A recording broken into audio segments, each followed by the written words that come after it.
Today we're going to take a quick look at amortized analysis, analyzing the cost of operations aggregated or spread out over multiple operations. And we're arriving here at French Frigate Shoals. This is La Perouse, and if you look very carefully on the left-hand side in the background, you can see the buildings of Turn Island. There's several methods of amortized analysis. One of them, the simplest, is aggregate analysis. We've already encountered this several times in the course. For example, when we were analyzing breadth first search and depth first search, we have a nested loop here. We have a while loop that runs over nodes going into a queue. The DFS visit is called by an outer DFS procedure that is recursively going to visit every vertex and call this procedure. So this is essentially in a loop too. And in those nested loops, we have these for each vertex on the adjacency list. Now, knowing every time we encounter this for statement, how many times it's going to be executed, so we know how many times to count the enclosed things, is really hard because we don't know how many things are on the adjacency list of V in either of these cases. That depends on the data.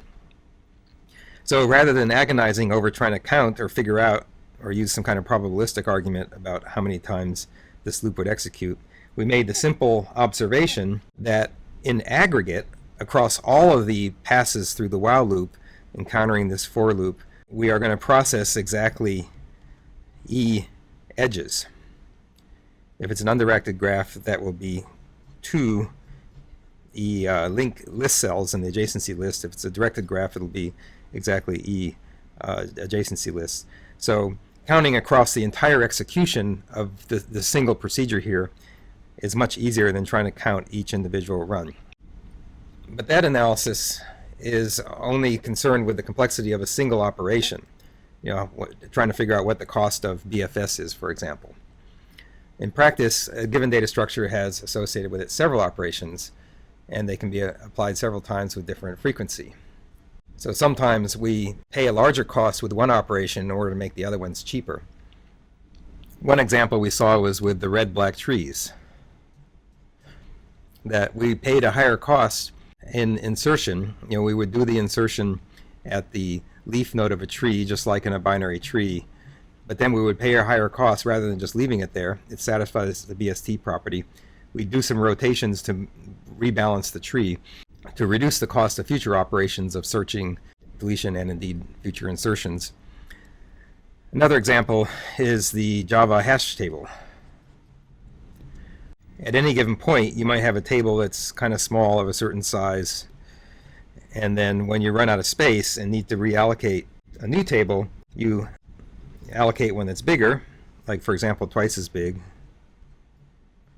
and then you have to copy all these elements over, which is order of n of the size of the table at the time you did it. That's pretty expensive. So how does that cost spread out over all the other accesses? You'd like everything to be order of 1. Is that true? So that's one of the analyses we can do. So we want to think in the big picture, not just isolated actions, but what are we going to do overall in a mixture of many operations? Before we go on to the example, here's our French Frigate Shoals interlude. My job was to follow the scientists during the day. This is one of the teams working underwater, and observe what they were doing, and I would interview them in the evening, write stories, and post those stories to the web via a satellite uplink. So for example, let's assume that we have a stack with push and pop operations that are order of 1 each call. So for any sequence of n operations, it's going to be order of n. And here we're analyzing in terms of sequences of operations, not just single operations. And suppose we add this new multi-pop method where we want to clear out k elements from the stack. And it simply loops while the stack is not empty and k is greater than 0, it pops and decrements k. Here's an example with a stack with 6 elements and called multi-pop 4. It clears it out, and then multi-pop k or larger will empty it. So what's the running time of multi-pop? Well, that's linear in the number of pop operations. So the cost is going to be, it can't pop more than is on the stack, so the cost is going to be k unless k is greater than the number of items on the stack, which we represent with s. So the total cost is the minimum of s and k. So to analyze our problem then is to analyze the worst case cost of a sequence of operations. So if you have n push, pop, and multi-pop operations, what's the worst mixture you can have, and then what would be the overall cost of that mixture? So we know that the most expensive operation is multi-pop. It's potentially order of n, because if you pushed n things, then you would have to pop n things, and so that would cost order of n. And we have n operations, so you'd think, okay, that means n operations, the worst case is n, that means potentially n squared. But of course that's completely overestimating it, because you can't pop more things than you've pushed, and we've only pushed up to n items, not n squared items. So that gives us a pretty strong hint to how to do aggregate analysis.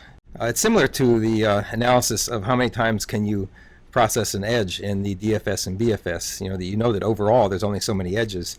So here, we know that overall we only have so many objects that are pushed. Each object can only be popped once for each time it's pushed, and over n operations, n calls to one of these three methods, there can be at most n pushes, so at most n pops, including those in multi-pop. So therefore the total cost has to be big O of n, and then averaging over those n operations, we get order of 1 per operation.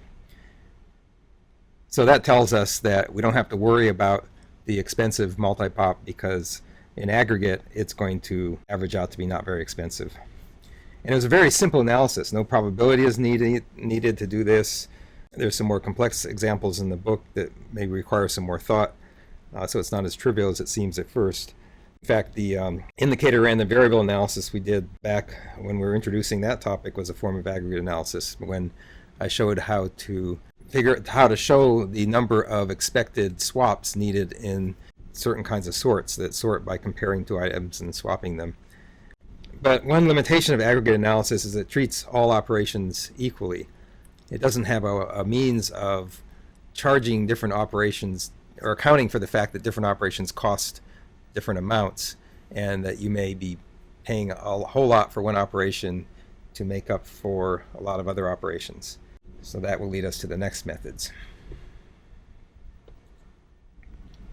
The French frigate Shoals is where I first saw table coral, Acropora. So we just saw the aggregate method of analysis, which is easy but has a disadvantage that it can't charge different operations different amounts. The accounting method is a way of doing that. It uses a metaphor that the computer is like a coin-operated appliance, like when you want to do your laundry and you got to plug quarters in. So if you want to get the computer to do something, you have to pay it a cyber dollar, or some number of cyber dollars. This will be our basic unit. The cheapest operation is 1 cyber dollar. And the banks won't give us any loans. We have to pay in cash up front and build up credit. So in order to do that, we might charge some operations more than they actually cost, so we save enough money to pay for more expensive operations we're expecting in the future. So the actual cost of an operation, of course, is what we get out of big O analysis of the specific method or procedure. But we're going to have a different cost, which is going to be called the amortized cost. So this is going to be the amount that we actually charge each operations. So in aggregate analysis, all operations have the same cost. In the accounting method, different operations can have different costs. And we can overcharge some operations. So the amortized cost can actually be greater than the actual cost. And what happens there is we store credit. And that credit is associated with specific objects in the data structure. And then we use this credit to pay for operations when the actual cost is greater than the amortized cost. Now, our credit must never be negative, not just because the banks won't lend us money, but because if we let the credit go negative, we can't guarantee that our amortized cost is an upper bound on our actual cost for some sequences. So we want to guarantee that for any sequence of operation, the amortized cost always gives us an upper bound on the actual cost for that sequence. So we need some notation here. So let's let C of I be the actual cost of the ith operation, and Ci hat be the amortized cost. And then we're going to require that this be true. for all sequences of n operations. And what does this mean? Well, this means that for any sequence of n operations, the amortized cost summed up over that sequence is always greater than the actual cost. So this lets us have the possibility, we must realize there's a possibility that for any given Ci, you can have the case where the amortized cost is less than the Ci for some k, let's say, for some specific operation. That's okay, as long as you've built up enough credit to pay for that when you get there, so in the sequence of operations that takes place. So for example, the sequence of pushes, you can't do an expensive multi-pop without a sequence of pushes, and that brings us back to our example here. So how does this apply to the stack example? Well, you know that when you push an object, you're going to have to pay at least $1 cyber dollar to pay for that push. But you also know that sometime in the future, by pushing on the stack, you have exposed yourself to the potential future cost of popping it. So we better save $1 cyber dollar as prepayment for the future pop of that object. And this is the idea that these credits are stored on the objects in this approach. So each object has attached to it metaphorically. You don't actually do this in the data structure. You don't actually have these cyber dollars in your program or actually attach them to things. It's just a way of thinking about it for analysis. So metaphorically, each thing pushed has a little dollar tag on it, so when you pop it off, you can pull that dollar off and pay the man. So we're going to have a table here of costs that looks like this. For each operation, we're going to have the actual cost, the amortized cost.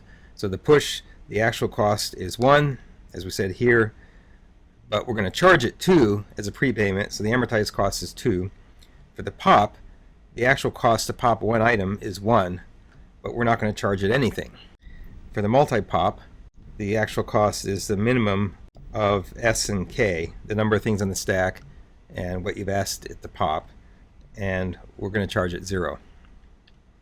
And to point it out quickly before I erase it to make room, it's okay for the amortized cost to be less than the actual cost. That's actually happening here. The amortized cost is 0, the actual cost is 1, because we're going to build up enough credit, and now we'll see why. Well, this statement up here is going to be true for any n, because you can only pop as many items as you push, and every time you push something, you charge 2. So the amortized cost, we're summing up 1 extra credit every time we push something. And so if we push k things, we're never going to pop more than k things, and we've got $1 attached to each of those things for the pop. And so what that shows is that C hat is order of n, the amortized cost is order of n, and C hat is an upper bound on C, the actual cost, so C is going to be order of n. So that's how the accounting method works. Now the sea life up there doesn't encounter humans very often. This was a fairly young Honu turtle that came circling around and just zoomed right into my camera lens. I couldn't believe it. The potential method of analysis is similar to the accounting method in that we build up credit and pay off more expensive operations with that credit. But instead of associating that credit with specific objects in the data structure, we're going to think of the entire data structure having potential. I like to think of this as potential energy. Your entire data structure, think of it as building up energy that is used to drive certain expensive operations that are going to come in the future. So we're going to need some notation for this. First, we're going to say D0 or D0 is going to represent our initial data structure before we've done anything with it. And D sub I is data structure after the ith operation. And then for our costs, we have C sub I be the actual cost of the ith operation, and C hat sub I the amortized cost of the ith operation. And now we need a potential function. Potential function phi maps any given state of the data structure to a real number, which is the potential associated with that data structure. Again, I think of that as the energy. So we're going to define the amortized cost, C sub I, to be the actual cost plus the change in potential due to the ith operation. So the amortized cost of an operation, the ith operation, will be the actual cost plus the change in potential. So if you think of this thing here, if this change in potential is positive, then we're overcharging this cost. We're charging it the actual cost plus something more. And so that overcharge increases the potential of the data structure, saving up energy for the future. But if this is negative, then this is an undercharge for the cost of the operation. And there's a decrease in the potential of the data structure that pays for the difference, as long as the overall sum across the whole sequence does not go negative. So we need an expression for the overall sequence of n operations to account for that.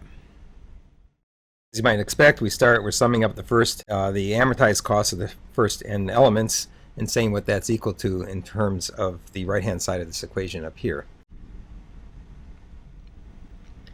Now notice that this is a telescoping sum. Every term in here is added once and then subtracted once. Like if I is equal to 2, then we've added in phi of d sub I. When I is equal to 3, we subtract out. 3 minus 1 is 2, so we subtract that out. So the only surviving terms are the first one and the last one. So first we'll take that c sub I out, and then we can take this part out of the scope of the summation. So just to make that clear, we'll put parens there. So therefore, for a sequence of n operations, the total potential is the sum of the actual costs plus the potential at the end of the sequence minus the potential at the beginning. So this is kind of intuitive. What did you start out with at the beginning of the data structure? Subtract that out. How much did you gain? And then how does that compare to the cost of the operations? Now we want the amortized cost to always be an upper bound on the actual cost, no matter what step we stop at. We don't know, whether we're going to stop at some particular n.